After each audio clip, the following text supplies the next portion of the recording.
ഇതാണ് fern stitch. സിംഗിളായിട്ട് ചെയ്യുന്നതാണ്. Fern stitch എന്ന് പറഞ്ഞാൽ ആദ്യം നമ്മൾ ഒരു ചിത്രം വരച്ചിട്ട് എന്നിട്ട് നമ്മൾ ഒരു ലോങ് ചെയിൻ എടുക്കുക. ലോങ് ചെയിൻ എടുത്തിട്ട് താഴേന്ന് മുകളിലോട്ട് എടുത്തിട്ട് മുകളിൽ നിന്ന് ആദ്യം ചെയിൻ എടുത്തിട്ട് അത് താഴേക്ക് വലിച്ച് ഇതിൽ വീഡിയോയിൽ കാണിക്കുന്ന പോലെ ചെയ്ത് താഴെ കൊണ്ടുവന്നൊരു ലോക്ക് കൊടുക്കുക, ഒരു കെട്ടിടുക. കെട്ടിയിട്ടിട്ട് വീണ്ടും നമ്മൾ അവിടെ നിന്ന് സൈഡിലേക്ക് അതേപോലെ തന്നെ ചെരിച്ചൊരു ചെയിൻ സ്റ്റിച്ച് കൊടുക്കണം. ഇത്രയും നാൾ നമ്മൾ സിംഗിൾ ലൈനല്ലേ ചെയ്തുകൊണ്ടിരുന്നത്, സിംഗിൾ ലൈനിലാണ് ചെയ്തുകൊണ്ടിരുന്നത്. ഇപ്പം ഓരോ ഡിസൈൻ സെപ്പറേറ്റ് ആയിട്ട് ചെയ്തെടുക്കുന്നതാണ്.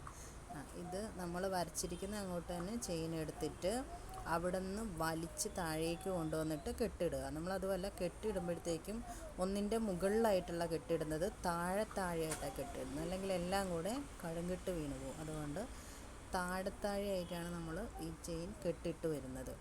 അടുത്തത് നേരെ ഓപ്പോസിറ്റ് സൈഡിലോട്ട് ഒരു ചെയിൻ എടുക്കുക. അവിടെ ഒരു ചെയിൻ സ്റ്റിച്ച് എടുത്ത് അതിൻ്റെ ഉള്ളിലൂടെ വലിച്ച് മുകളിൽ എടുക്കുന്നതിനെയാണ് നമ്മൾ താഴേക്ക് വലിച്ച് ലോക്കാക്കി കൊണ്ടുവരുന്നത്. അപ്പോഴേ ആ ഒരു ഡിസൈന് പെർഫെക്ഷൻ നമുക്ക് കിട്ടുകയുള്ളൂ. എന്നിട്ട് ആ രണ്ടാമതെടുത്ത സ്റ്റിച്ചിൻ്റെ താഴ്വശത്ത് വേണം നമ്മൾ അടുത്ത സ്റ്റിച്ച്, അതായത് കെട്ടിട്ട് കൊടുക്കാനായിട്ട്. അങ്ങനെ അല്ലെന്നുണ്ടെങ്കിൽ അവിടെ ഇങ്ങനെ കുരുങ്ങിപ്പോവാനായിട്ട് സാധ്യതയുണ്ട്. അടുത്തത് നമ്മൾ ഫേണിൽ അടുത്തൊരു ലൈനൂടെ എടുക്കുക. അതുപോലെ തന്നെ താഴേക്ക് വലിച്ചു കൊണ്ടുവരിക. താഴെയൊരു കെട്ടിടുക. അവിടുന്ന് ഒരു ചെയിൻ എടുത്തിട്ട് ആ ചെയിൻ സ്റ്റിച്ചിനെ നമ്മൾ വീണ്ടും ക്രോസായിട്ട് ഉള്ള ആ ലൈനിലോട്ട് കൊണ്ടുവരിക.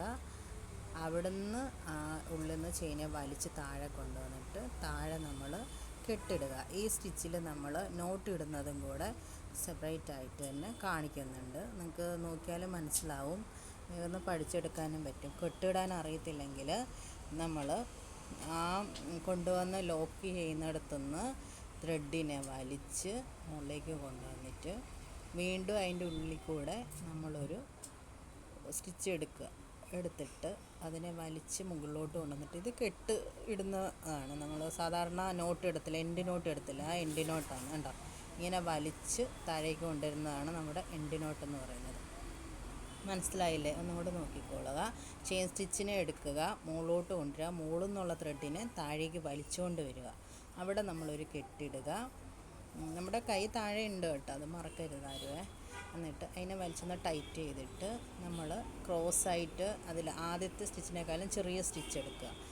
അതിനെ അതുപോലെ തന്നെ ചെയിൻ സ്റ്റിച്ച് എടുത്ത് മുകളിൽ കൊണ്ടുവന്നിട്ട് മുകളിലത്തെ സ്റ്റിച്ചിനെ വേണം നമ്മൾ വലിച്ച് താഴേക്ക് കൊണ്ടുവന്ന് താഴെ ഒരു കെട്ടിട്ട് വീണ്ടും വലിച്ച് നേരെ ഓപ്പോസിറ്റ് ഡയറക്ഷനിലോട്ട് കൊണ്ടുവരിക. അവിടെ നിന്ന് അടിയിൽ നിന്നുള്ള ത്രെഡ് വലിച്ച് താഴേക്ക് കൊണ്ടുവരിക, താഴെ കെട്ടിടുക.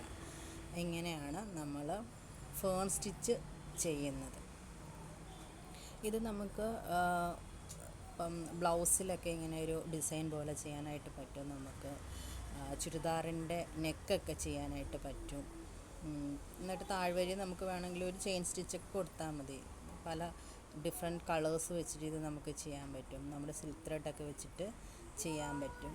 ഇത് നിങ്ങൾക്ക് എന്തെങ്കിലും ഡൗട്ട് ഉണ്ടെങ്കിൽ ചോദിക്കാം. ഇതിൻ്റെ അകത്ത് എന്ന് വെച്ചാൽ ഓരോ സെപ്പറേറ്റ് ആയതുകൊണ്ട് ആ സെപ്പറേറ്റ് ഫ്ലവേഴ്സിന് നമ്മൾ ഓരോ കെട്ടിട്ട് കൊടുക്കുന്നുണ്ട്.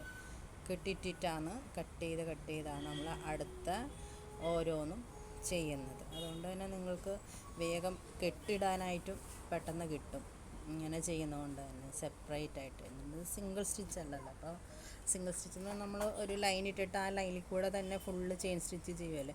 ഇത് ചെയിൻ സ്റ്റിച്ച് തന്നെയാണ് നമ്മൾ ചെയ്യുന്നത്. പക്ഷേങ്കിൽ സാധാ ചെയ്യുന്ന ചെയിൻ സ്റ്റിച്ചിൽ നിന്ന് കുറച്ചൊരു വ്യത്യാസമുണ്ട്. വെച്ചാൽ മുകളിൽ നിന്ന് നമ്മൾ ചെയിൻ സ്റ്റിച്ച് ചെയ്തിട്ട് മുകളിലുള്ള ആ സ്റ്റിച്ചിനെ വലിച്ച് താഴേക്ക് കൊണ്ടുവരികയാണ് ചെയ്യുന്നത്. നല്ല സിമ്പിളായിട്ട് നമുക്ക് ചെയ്യാൻ പറ്റുന്നതാണ്. ഇത് ചെയ്യുമ്പോൾ എപ്പോഴും ശ്രദ്ധിക്കേണ്ട ഒരു കാര്യം എന്ന് വെച്ചാൽ ഇതിൻ്റെ താഴ്വശത്ത് നമ്മൾ ഇടുന്നില്ല, കെട്ടിടുന്നത് മാത്രം നിങ്ങളൊന്ന് ശ്രദ്ധിച്ചാൽ മതി. മുകളിൽ ഇടരുത്. ഓരോന്നിൻ്റെയും നേരെ താഴെ വേണം കെട്ടിട്ട് പോകാനായിട്ട്. ചെറിയ ഇങ്ങനെ ലോക്കിട്ട് ജസ്റ്റ് അതിനുള്ളിൽ നിന്നൊരു സ്റ്റിച്ച് വലിച്ചെടുക്കുകയേ ഉള്ളൂ. സ്റ്റിച്ചിട്ട് അടുത്തതിലോട്ട് ക്രോസിലോട്ട് കൊണ്ടുവരിക, അത്രയേ ഉള്ളൂ. അവിടെ കെട്ടിയിട്ട് നമ്മൾ നിർത്തുന്നില്ല. അവിടുന്ന് നമ്മൾ അടുത്ത ഡയറക്ഷനിലോട്ട് കൊണ്ടുവരികയാണ് ചെയ്യുന്നത്. എന്നാലും അതിനൊരു പെർഫെക്ഷൻ കിട്ടുകയുള്ളൂ. അതുകൊണ്ട് ഈ ഫേൺ സ്റ്റിച്ച് ചെയ്ത് പഠിക്കുക. നമ്മൾ ഒരെണ്ണമൊന്നും ചെയ്താൽ പഠിക്കുകയില്ല. നമ്മൾ കുറച്ചിങ്ങനെ നമ്മുടെ കൈയൊന്ന് പ്രാക്ടീസാകുന്ന പോലെ ചെയ്യും. ഇത് നമുക്ക് വേണമെങ്കിൽ ഒരു എന്താ പറയുക, ഒരു ലീഫിൻ്റെ ആകൃതിയിലൊക്കെ നമുക്കിത് ചെയ്തെടുക്കാൻ പറ്റും. ലീഫ് മീൻസ് ഇപ്പം ചില ടൈപ്പ് ലീവ്സൊക്കെ ഉണ്ടാവില്ലേ, ഇങ്ങനത്തെ ആ ഒരു രീതിയിലൊക്കെ നമുക്ക് ചെയ്തെടുക്കാൻ പറ്റും. കെട്ടിയിടുന്നത് സൂക്ഷിച്ചാൽ മതി. ഇത് നമ്മൾ ലൈൻ ഇട്ട് ചെയ്താൽ നമുക്ക് കറക്റ്റ് അതിൻ്റെ ആ ഒരു വലിപ്പം കിട്ടത്തുള്ളൂ. അതുകൊണ്ടാണ് ഇങ്ങനെ ലൈൻ ചെയ്ത് ചെയ്യുന്നത്.